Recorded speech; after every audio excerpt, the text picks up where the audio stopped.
Greetings from Cybertron. This is SoundJack here with a review of the Transformers BotBots Series 2 Shed Heads.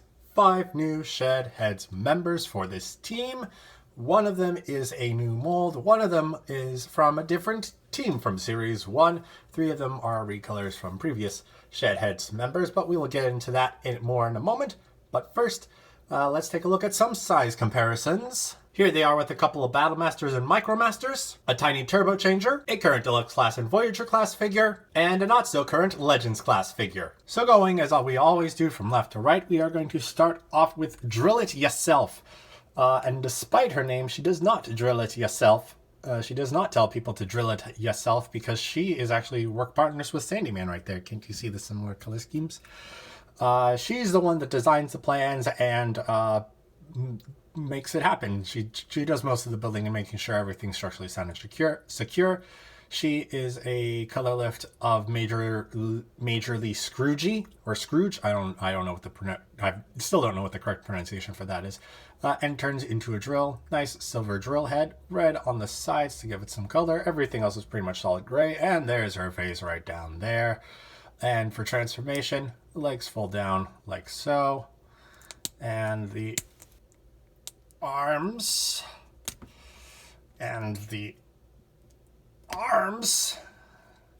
come out like so. There we go. Okay.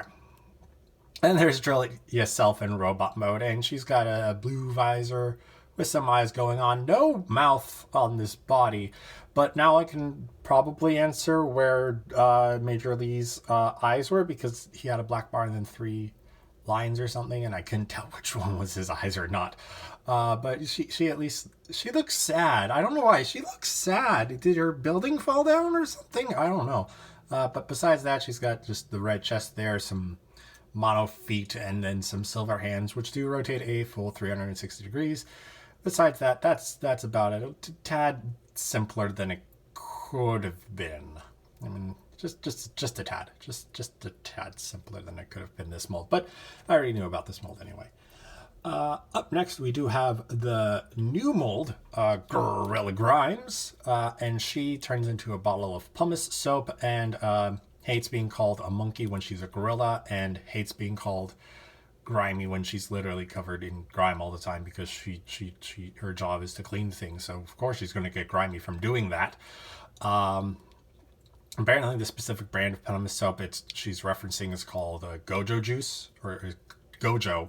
It's pumice soap, not juice. Admittedly, alt mode is weak, as the head is just straight up completely visible, and there's a substantial gap in the back here where you can see her neck, and on this side as well. But the soap bubble sticker is nice, and the white pump is nice for the soap, and the other canister details look pretty good too. It's unfortunate just how gappy this bit is. But for transformation, what you're going to do is you are going to extend that out, rotate that up, extend that down, rotate that up, then rotate her head, and there is Grrr'illa Grimes in her robot mode. And we can now see she's got a blue faceplate, blue. I mean, we're already able to see the blue head crest, and a white face with some kind of grumpy looking eyes. She does have a little bit of that dark blue on her chest as well. So some very tiny feet and some very huge hands. Oops. Yep, this ball joint likes to come out on my copy at the very least. And you can definitely tell these are her hands, as she's got, those are definitely molded fingers on the end there, as you can tell. So, and there's a little bit of detailing in a couple of places on top of those fists. So she's got huge fists, and unfortunately, like, her neck does not compress at all, so she's just got this super long neck. She's a giraffe gorilla, but it does have a ball joint, so you can get quite a bit of movement out of it, in all honesty. Full 360 rotation, knocking off the arm rotation. Like I said, that ball joint's been a pain in my butt. Looking down, look up that far, look to the side, and the arms are on ball joints, so you do get quite a good range of movement, though the reason this one's probably a bit looser than the other is just because how this hand is shaped. It does rub against this foot and has difficulty going around this foot more so than this side, just because they are shaped differently. So, yeah, there it goes again. So, I mean, it's on a ball joint and a hinge, so you can get a fair bit of articulation out of that. But again, just the feet make it a little more awkward. And despite the issues I have with this mold, I still think it's fine. It doesn't make me as sad as some of the swag stylers do, I must say. But definitely could have been a bit better done, in my opinion, anyway. And you're falling off again. Do I need to get the... that's what you get for being a butt made out of soap. Your joints are always loose. But that's Grrr'illa Grimes, and now off to Sandyman, who, like I said before, partners with Drill It Yourself over there. And Sandyman is the heavy lifter, and if something needs to be destroyed and to go along with Drill It Yourself's plans, he's more than happy to do the demolition. This is the color lift from Grit Sandwood from Series 1. Same basic details. The sand belt under here are very nice. Very nice brown texture, and I couldn't tell the molding on here as nicely as on Grit Sandwood because his was black, but his here is brown, so you can see a bit more of that molded and detailing. That kind of gives it like the same kind of texture that you'd expect from a sand belt. Some nice details on the sides picked out in red. Same on this side, and everything else is pretty much gray, but there's still a nice molded detail in there. Again, basically like drill it yourself. So transformation wise, we're gonna lift these feet up like so. Gonna move these to the side like so, and then we are going to rotate them 180 and flip this chest panel up, and there is not Grit Sandwood, Sandyman in his robot mode, and he's got a blue visor, very angry mouth, nice bit of red around the face and on the top of the chest panel, just gray on the bottom of the chest panel. No actual hands, but 360-degree rotation, a little bit of in and out, but with the chest panel being there, you don't get much use out of the ball joint. So you can flap that down if you want more articulation. Legs can go that far back and that far forward, so there's a little bit of room for him to move. So there he is. Now, moving on, Spots the Rock. He is a Zen yoga master and is really willing to help you out if your back is sore and tired after a very long day of mischief or work, whatever you do. Color lift of Slobber Rock from Series 1. Now darker gray rock, yellow moss on top instead of green, and a lot of splatter paint details to give him his Spots name on the body. So, and that's very neat. That is a very neat extra detail.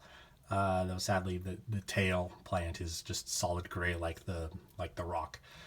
But transformation same as before.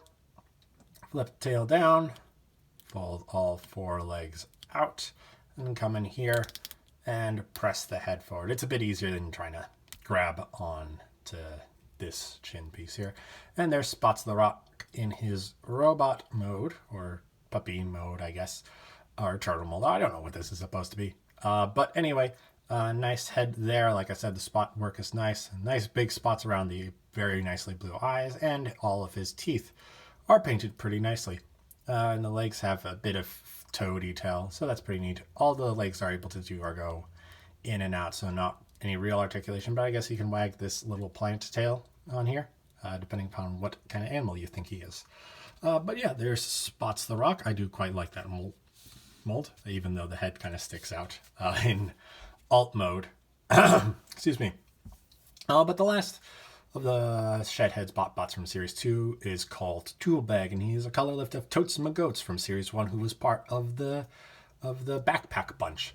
In this case, even though he looks kind of like a designer bag, or like more like a school bag, he is in fact a tool bag, a literal tool bag called Tool Bag.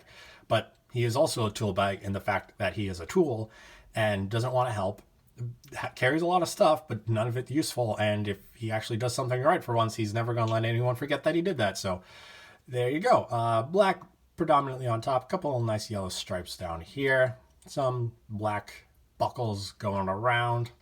The whole thing very nice. And the rest of the body is this like yellowy, orangey color. Not basically in between that orange and that yellow right there is this. It's kind of like a golden color, and a couple of nice black tops on the pockets. Though you can see a bit of his face sticking out from there, though the handle is quite nice. It's quite nice. Transformation. You're gonna extend the arms out, flip the legs down, and pull the head up, and there is him in a tool bag. I forgot the name for a second. In his robot mode, you got a nice blue visor, some eyes in there as well, and a little bit of an upset mouth. He's got very big hands, as you can see. These are actually his entire hand, even with hard to see on the black probably, but there's even a thumb molded in there. I don't know if I'm going to be able to get to show you, but trust me, there is a thumb molded in there. So he's got some very, very large hands and not too many other details. The hands are able to rotate a full 360 degrees, though there is some balancing issues due to the fact that his feet are very far back compared to his body. So he does have a tendency to tumble sometimes no.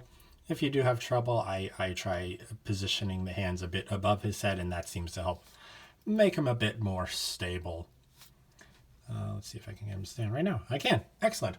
But that's all the BotBots for series, not just BotBots, but the Series 2 shed heads.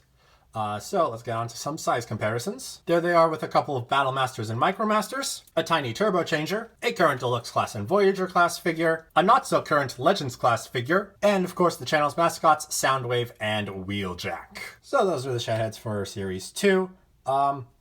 Good molds. I mean, I love the Spots the Rock mold forever and always, so that can't do wrong. The sand belt one is also very fun. Drill it yourself could be better. Tool bag, better balance and better hiding of the head. But I appreciate the switch of molds from one team to another, and I don't know why. I do really like Grrr'illa Grimes enough to be like I don't hate her, even though like there are some problems with her body, and I hate to say that, Grrr'illa Grimes, but just molding wise, there are issues. But these are the shed heads, like I've said. So thank you for watching. If you enjoyed, please be sure to like and share this video and subscribe to the channel. You can also follow me on Twitter and Instagram at SoundJack426. Also, please be sure to check out my Ko-fi account linked in the description down below if you want to help support the channel. And you should also check out RDSJ Gaming, where I play video games with Alyssa, aka the Rational Dove, where we are currently playing through Pokemon Coliseum. And with that being said, thanks for tuning in. This is SoundJack signing off.